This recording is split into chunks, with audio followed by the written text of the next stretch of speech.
Hi everybody, this is Ernie, and I love America. Still do, always will. Before I get started on what I'd like to talk about today, I'd like to thank all the people who wrote in some comments to the last 3 or 4 videos. I appreciate your comments. I've got everything from the fact that I've been accused of being a Nazi, a communist, a traitor to the United States, and it's pretty much a liberal answer. When you come up with some truth against a liberal, the first thing most of them want to do anyway is attack you personally. Well, that's okay. I'm a little short guy, but I got pretty big shoulders. But anyway, keep writing back, even if your comments are a little tainted or whatever. I enjoy your view. I want to see your view. I just wish you could do it with a little less emotion and a little more intelligence. But in time, I found that most of you who have written back are pretty young, and you've still got time to learn how to speak and learn how to talk with a minimum amount of emotion and more intellect. I'm not some big fancy scholar. I haven't gone to school for 40 years.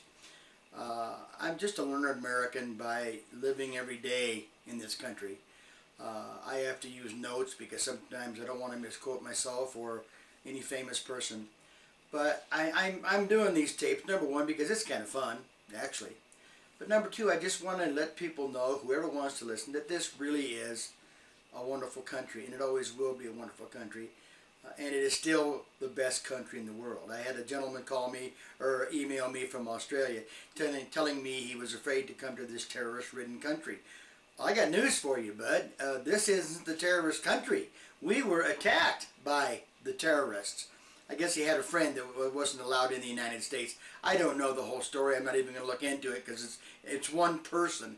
The problems we have in this world are really a lot bigger than one guy.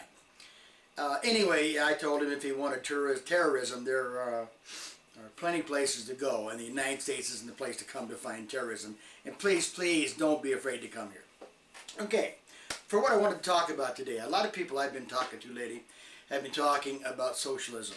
Okay, and how wonderful it's going to be if Obama or Hillary get into the White House and we're all going to be free and we're all going to be equal.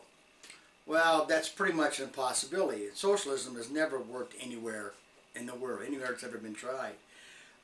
Marx and Engels got the idea from a few bigwig French people, I think at the end of the 19th century, somewhere around there. And the basic idea was to take from the rich people and redistribute that wealth and give it to all the poor people. Well, we know that doesn't work. The first thing you don't want to do is put the government in charge of any more that they're in charge of already.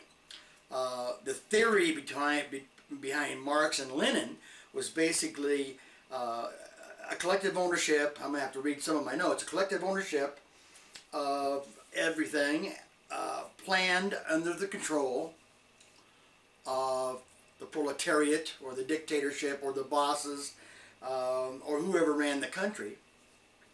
And this has never worked, folks. We're America. We have people who say, okay, I want to invent a new widget.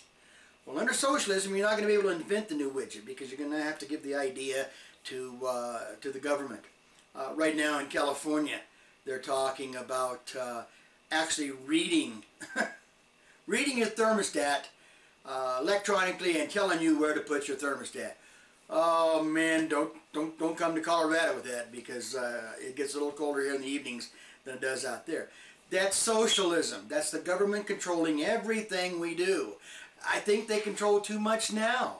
I used to love George Bush, but George Bush turned down another path. I still like him. I respect him as a man, but he isn't what I thought he was going to be. Keith Olbermann, we talked about Keith Olbermann, you know, this man's an idiot because there's no what he's talking about. But you have to be afraid of socialism. You've got to be. Like I said before, number one, it's never worked anywhere. Capitalism has always worked everywhere it's ever gone. Basically what capitalism does, it creates jobs. It creates energy in the country. Like the old saying goes, socialism hates the rich guy. Well, if you don't have any rich people, if you don't have any wealthy people, I can't build my own car. All right, I can't build my own computer. I can't build my own house. I need people who know how to do that. The people that know how to do that are carpenters and rug layers and carpet men and plumbers and craftsmen. But these people all work for a rich guy who pays them a salary. Sometimes it's not enough. They have to bitch and bicker and grind a little bit and they get a little bit more money. But the old saying is, have you ever worked for a poor guy and how well did you do? All right? It just doesn't work that way. Socialism is not going to work. It never has. And it's never going to work, folks. And I think you should be a little more afraid of Barack Obama and Hillary than you are. Socialized medicine, you don't see a lot of people going to Canada for their serious medical problems. They go up there for prescriptions because we got a little problem down here with some of the laboratories charging too much money. That is a wrong thing. I agree there, all right? But you don't see a lot of people bypassing the Mayo Clinic so they can go to the Institute of Ontario to have their heart transplant. We have the best medical profession, the best medical things here in this country. It's absolutely amazing what we have here. And if you knock out the competition where hospitals and doctors aren't allowed to compete, you're going to get the most mediocre medical care in the world. Call some of the people in Europe, call some of the people in England and France and ask them how much they like their social care. You know, how much they like total control of the government. Pretty much, folks, that's what socialism is. Like I said, I'm not a scholar. I don't have all the big fancy words that I can throw at you that most of us probably wouldn't understand anyway. But I want to let you know, you don't want socialism. And you don't want a socialistic president. I guarantee you, you don't. Because when they start controlling everything you do in this country, telling you what kind of car you're going to drive, telling you what kind of house you're going to live in, and telling you what kind of job you're going to work, you're not going to like it very well. So give yourself a second thought. Think about the candidates that you've got. We don't really have a great big choice right now.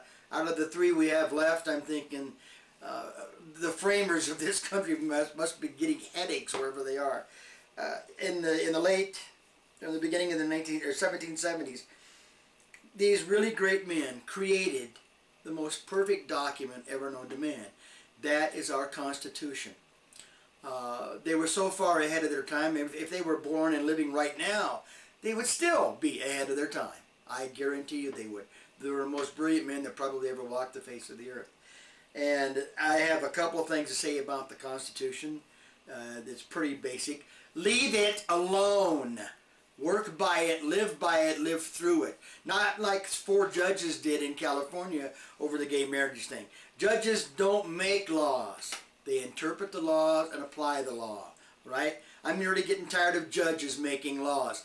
That is socialism. That's liberalism, all right? Look, America, wake up, look around and see what's happening. You don't want this to happen, and if it happens, please write me a note and apologize. Apologize to yourself for voting for these people.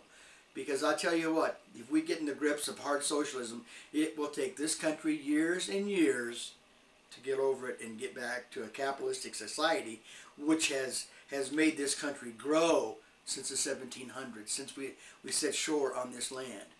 It was capitalism that made this country grow. Western or Eastern Europe had communism and socialism for how many years? They didn't grow an inch. Not an inch did they grow. Now look at Germany. Look at Russia. They're growing. They've still got a little bit of communism problem down there, but they're growing. They're in the economic belt. They're in the economic recovery system. We're in a global economy. Everybody needs to be involved. Socialism doesn't work. It's not going to work. It never has worked. It was a bad idea from the beginning. And if you can convince me it's better, drop me a tape. Drop me a comment. I'll be glad to listen to you. But remember one thing. This is singly the greatest country that's ever been on the face of this earth. And I hope you all love it as much as I do, because it has made me what I am right now. And that is a very, very grateful, God-fearing American who feels free every morning when he gets up and walks out his front door, because I can do whatever the hell I want to do and nobody can tell me what I have to do. All right? Thank you very much for your time. I hope you enjoyed this. I hope it wasn't a little confusing. I get a little excited sometimes, but I love this country. I don't want anybody pushing on it. All right? Thank you. We'll see you guys next time.